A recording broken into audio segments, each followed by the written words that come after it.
Hey, what's up, y'all, and welcome to Flames Reaction Channel. So this next video we're going to check out is the how did the World War II started. And before we go any further, if you have not subscribed to this channel, go ahead and please hit that subscribe button, leave a like, and add your comment. And also do not forget to turn on that post notification bell when new videos are dropping every Tuesday and Saturday at 11 p.m. Also, if you have not followed me on TikTok, go ahead and click that link down under the description below, and you can follow me on TikTok. And videos will be dropped also on there as well. So without further ado, let's check out this World War II and how it all begins. Largest armed conflict that humanity has known. A deadly war that involved tens of millions of fighters around the world. Let's retrace on a map a summary of the main events of World War II.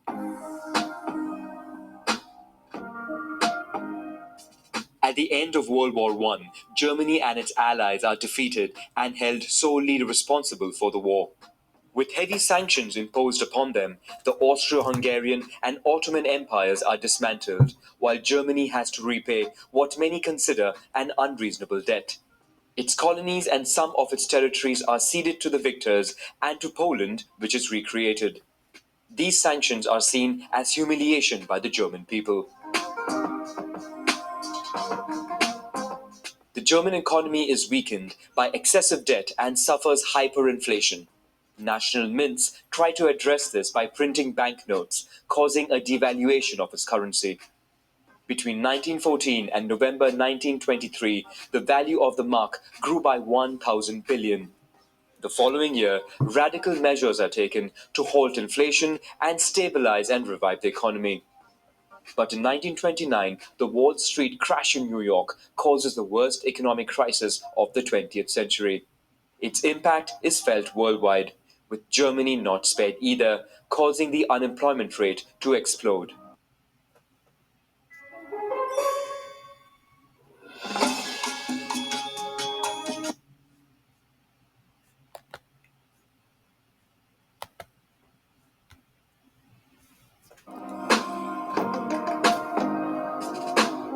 Severely weakened, Germany sees a rise of nationalism in 1933 that allows the rise to power of the Nazi Party with Adolf Hitler at its helm.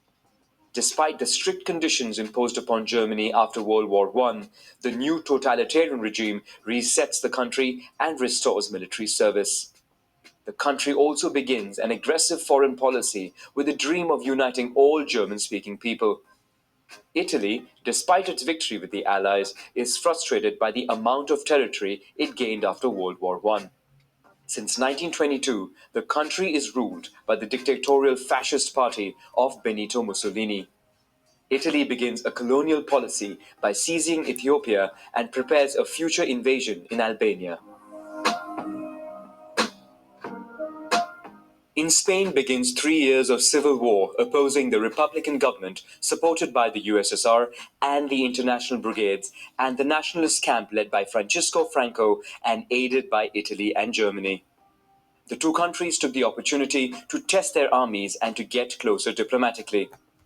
In Asia, Japan continues its expansionist policy. The country takes advantage of the civil war in China to invade new territories.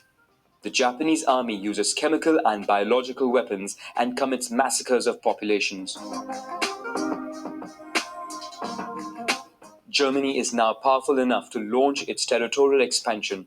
It first annexed Austria with support from the local Nazi party. Next, the west of Czechoslovakia was invaded. The Slovak Republic becomes a German satellite state, while Hungary grows closer diplomatically. After the occupation of a part of Lithuania, Germany signs with the USSR a non-aggression pact and a plan to carve up Europe. It then attacks Poland, which provokes the United Kingdom and France to declare war, marking the beginning of World War II. Although the German forces are concentrated in the east, the Allied troops do not take initiative in the west. Instead, France and the United Kingdom try to cut the strategic iron ore route that passes through Norway and supplies the German military industry. Germany reacts by invading Denmark and Norway. Within days, the country captures Luxembourg, the Netherlands, and Belgium. Hitler's new military strategy is called Blitzkrieg, which surprises opposition defenses with rapid, high intensity attacks in a concentrated area. British forces retreat in the face of this German military prowess, and the German army bears down on Paris. The French army is defeated and an armistice is signed. Germany occupies the north and west of France, leaving its other territory and colonies under the control of the new government. Germany thus has indirect control of French colonies without having to send an army there. However, parts of the French colonies and the Belgian Congo chooses to stay in the camp of the Allies. In London, which already hosts several governments in exile, General Charles de Gaulle creates Free France, which continues to fight Nazi Germany. Brazzaville is named as its capital.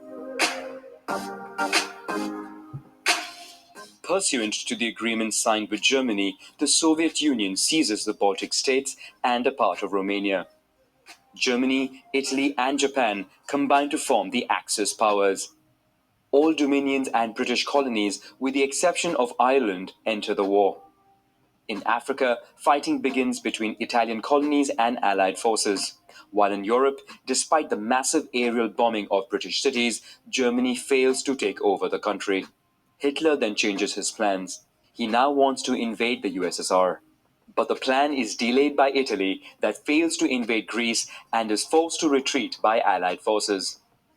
After the accession of Hungary, Romania, and Bulgaria to the Axis forces, the German armies head south to invade Yugoslavia and Greece. Everywhere in Europe, the resistance is organized in different forms. Sometimes people organize strikes, demonstrations, or protect wanted persons. Some groups spy for the Allies, conduct sabotage, or print resistance newspapers. In Eastern Europe, guerrilla forces undermine the Axis armies. In Yugoslavia and Greece, resistant communists and royalist groups confront each other. Germany isn't spared the anti-Nazi resistance, with some attempts to assassinate Hitler, which fail. On June 22, Axis forces launched, on some counts, the largest military operation in history to attack USSR, which now passes de facto into the camp of Allied forces.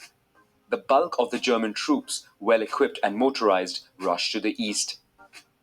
To support the Soviets, Allies occupy Iran, which then opens a supply route through the Caucasus. German armies arrive in Leningrad and begin a siege of the city that would last 872 days and cause more than 1 million civilian deaths. Further south, German troops were stopped at the gates of Moscow, where they suffer a harsh and deadly winter. Behind the front lines, the SS massacre Slavic and Jewish populations. In Asia, Japan occupies French Indochina. To counter its expansionist policy, the United States imposes upon it an embargo on oil and steel. In response, the Japanese conduct a surprise attack on the United States at Pearl Harbor. A massive aerial bombing damages a large part of the US naval fleet. The United States enters the war on the Allied side. At first, they concentrate their forces on the Pacific front. The country also provides supplies to the USSR, which continues resisting the German advance. Japan, for its part, conquers new territories in the Pacific. In addition to the massacres, Japan sends 10 million Chinese civilians into forced labor camps. In Indonesia, millions of prisoners suffer the same fate on the island of Java. In Burma and Thailand, Allied prisoners are exhausted in the construction of a railway line. Moreover, hundreds of thousands of women are forcibly recruited into prostitution for the Japanese army. In Europe, concentration and extermination camps are built to massacre, among others, Jews, resistance fighters, political opponents, gypsies, homosexuals, and people with disabilities.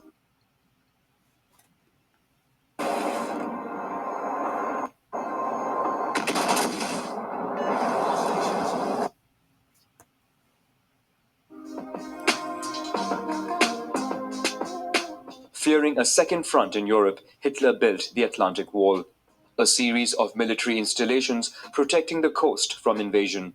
But the Allies first landed in Morocco and Algeria. Italian Libya finds itself caught between the two fronts. Having lost control of its colonies, Vichy France is invaded. In the east, Axis forces try to cut the supply route of the Caucasus, but for the first time, the German offensive undergoes a major military setback. The Soviets take the initiative and counterattack. Africa is now entirely controlled by allies who organize a landing in Sicily. The new Italian government requests an armistice, causing the Germans to invade. The USSR advances rapidly westward, forcing the German army to concentrate on that front. On June 6, 1944, the Allies land in Normandy. Their armies quickly take over and liberate Paris. In the west, as in the east, countries are liberated or switch camps. With victory in sight, Allied powers announce the creation of the United Nations. Countries that declared war on Germany and Japan would be admitted at its founding conference. This triggers a wave of declarations of war, but without major consequence. On April 30, Hitler commits suicide in his bunker just before the arrival of the Soviets. 8 days later, the country surrenders. The United States and USSR join forces to overcome the empire of Japan. The Soviets begin a military invasion via Manchuria, while the US drops 2 atomic bombs on Hiroshima and Nagasaki. On August 15, Japan surrenders, marking the end of World War II. After 6 years of war, the human toll is heavy, with at least 60 million dead, mostly civilians. Many cities are completely destroyed. Europe and the USSR subject millions of German prisoners of war to bonded labor, many of whom would die. Germany and Austria are carved up among the victors. The old guard of European powers are left exhausted and ruined by war. The United States and USSR emerge as the remaining global superpowers. Despite the role of the UN, which aims to maintain peace and international security, both sides would eventually engage in indirect confrontations around the world. All right, y'all. If you guys enjoyed the video, add your comment once again and leave a like. And I see y'all in the next one, y'all. Peace.